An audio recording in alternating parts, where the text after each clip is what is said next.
Hello friends, স্বপ্নার রান্নাবান্নার নতুন আরেকটি রেসিপিতে সবাইকে স্বাগতম। আজকে আমি চট্টগ্রামের মজাদার একটি রেসিপি বালাচাও তৈরি করে দেখাবো। চলুন দেখে নেওয়া যাক বালাচাও তৈরি করার রেসিপি। বালাচাও তৈরি করার জন্য এখানে আমি 1 কাপ চিংড়ি মাছের শুটকি নিয়েছি, আর এই শুটকিটাকে আমি ভালো করে ধুয়ে জলটা ঝরিয়ে নিয়েছি। এখানে আমি 1 কাপ পেঁয়াজ কুচি নিয়েছি আর নিয়েছি আধা কাপ রসুন কুচি। এবার একটি প্যানে আমি বেশ খানিকটা তেল গরম করে নিচ্ছি।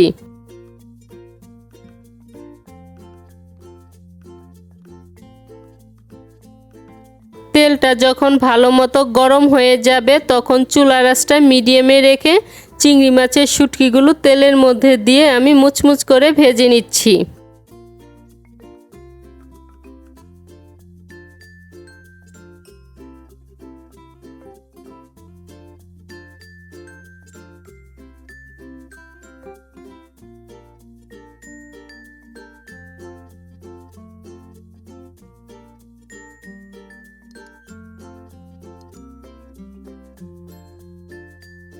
4 থেকে 5 মিনিট ভেজে নেওয়ার পর মাছগুলো লালচে হয়ে গিয়েছে।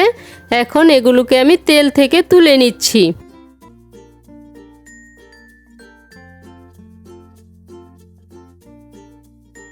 এখন এই একই তেলে পেঁয়াজ কুচিগুলো দিয়ে পেঁয়াজ কুচিগুলোকে আমি ভেজে নিচ্ছি।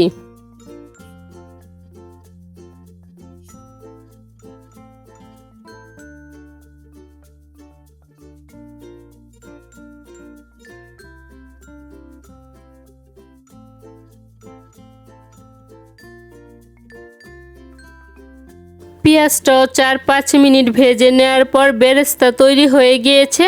এখন এগুলোকে আমি তেল থেকে তুলে নিচ্ছি।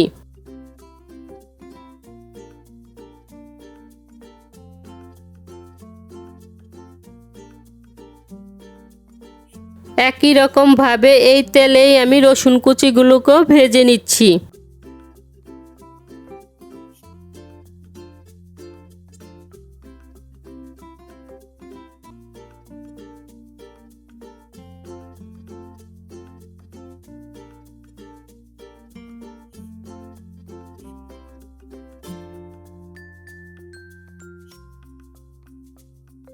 রসুন কুচিগুলো 4-5 মিনিট ভেজে নেওয়ার পর সোনালি রং হয়ে এসেছে। এখন তেল থেকে তুলে নিচ্ছি।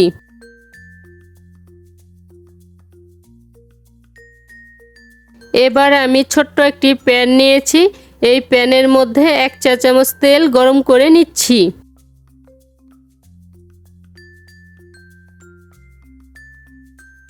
তেলটা গরম হয়ে যাওয়ার পর এবার এর মধ্যে দিয়ে দিচ্ছি 1 চা চামচ লাল মরিচের গুঁড়ো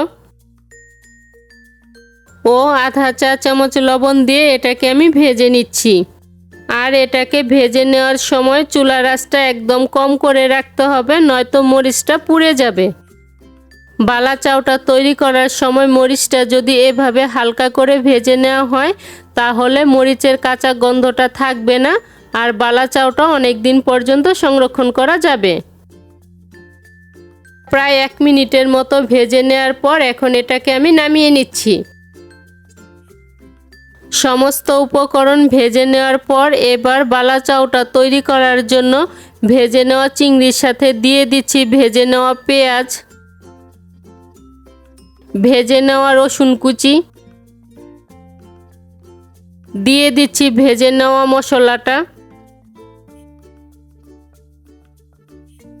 ও 1 চা চামচ চিলি ফ্লেক্স দিয়ে এটাকে আমি ভালো করে মিশিয়ে নিচ্ছি।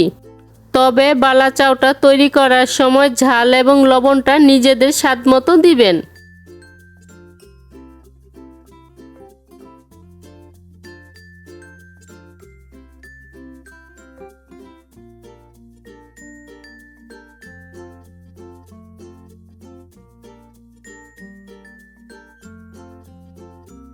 সব কিছু মিশিয়ে নেওয়ার পর বালাচাওটা আমার তৈরি হয়ে গিয়েছে।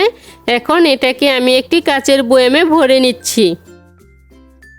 ব্যাস তৈরি হয়ে গিয়েছে আমাদের চট্টগ্রামের মজাদার একটি রেসিপি বালাচাও। আর এই বালাচাওটা ফ্রিজে রেখে অনেক দিন পর্যন্ত সংরক্ষণ করতে পারবেন। আজকের এই বালাচাওয়ের রেসিপিটি আমি একদম সহজভাবে করার চেষ্টা করেছি।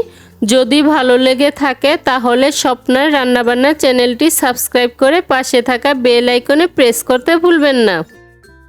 আজকের মতো এখানেই বিদায় নিচ্ছি। দেখা হচ্ছে পরবর্তী নতুন কোনো রেসিপিতে।